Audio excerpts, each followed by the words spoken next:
Well, it's been a blast, but the One Book, One Community celebration of Hidden Figures is making a landing. We're at the main library at Goodwood for the History of Flight program with Jim Slade and Betty Darst as Katherine Wright. Let's check it out. Jim Slade led coverage of space, science, and technology issues for ABC television and radio news from 1988 through 2001 as their space correspondent. Slade's career and lifelong interest in aviation kept him at the forefront of some of the most exciting technological developments of the 20th and 21st centuries. It's that lifetime of firsthand experience Jim shared during his presentation at the main library at Goodwood. Ever since the first person looked out of the cave and looked at the stars, he or she wanted to touch them, wanted to fly. Saw a bird, why can't I fly like that? Well, here we are right in the middle of it, taking it for granted even.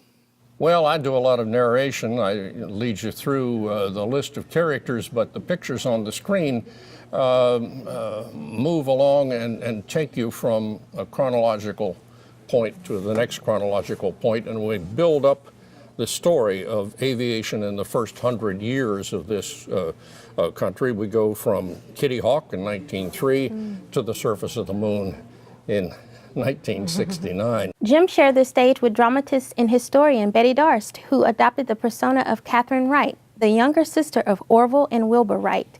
She delivered the quite convincing presentation. Orville, being the hobbyist with his wonderful camera, said to Johnny, "I'll take a photo just as I get off like this."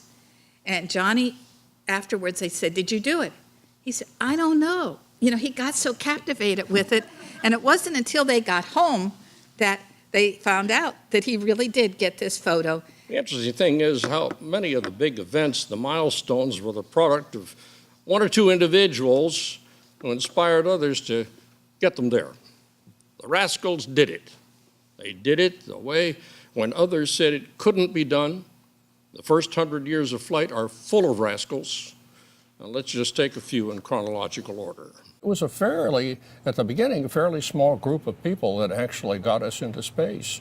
And most of us got to know them fairly well. Here's Lincoln Beechey at Niagara's Rainbow Bridge. That's 1911 when that took place. This is the glamorous Harriet Quimby, first American woman pilot, licensed in 1911. A journalist, she fell in love with flying when she did a story on it. Subsequently, she flew the English Channel, and she appeared in exhibitions. It said that she was one of Amelia Earhart's first inspirations. I asked Jim, what was the most interesting innovation you covered through your work? There were a whole bunch of them. Of course, Apollo 11, there was nothing like that. That was the peak of about 10 years of work for each and every one of us. As a matter of fact, it was such a peak that at the end of it, a lot of us were sick.